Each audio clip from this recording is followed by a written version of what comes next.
முன்னாள் காவல்துறையைச் சேர்ந்த ஜாகீர் ஹுசேன் படுகொலை செய்யப்பட்டிருக்காரு. இப்போ காவல்துறை தனிப்படையெல்லாம் அமைச்சு யார் கொலை பண்ணாங்கன்னு நாங்கள் பிடிச்சிருவோம்னா சொன்னாங்க. திருநெல்வேலி பகுதியில் ரெட்டியார்பட்டி பகுதியில் பதுகி இருந்த முகமது டௌஃபிக் அப்படிங்கிற கிருஷ்ணமூர்த்திய இதை சுட்டு பிடிச்சிருக்காங்க. ஒரு ஏட்டு அறுவாளால் அட்டை வந்திருந்தாராம் பிடிக்க வர்றப்ப. கரெக்டா அவரோட முட்டியில சுட்டு அவரை பிடிச்சிருக்காங்க. இன்னும் அந்த கொலைக்கு யார் யாரெல்லாம் உடந்த அப்படிங்கிறத ட்ராக் பண்ணிக்கிட்டு இருக்காங்களாம். இது முடியறதுக்குள்ளார ஈரோட்டுல இன்னொரு சம்பவம்.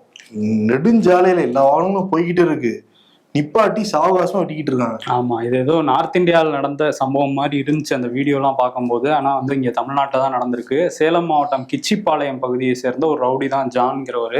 இவர் மேல 2 கொலை வழக்கு இருக்கு. அதுக்காக கைதெல்லாம் ஆகி இப்ப ஜாமீன்ல வெளியே வந்திருக்காரு.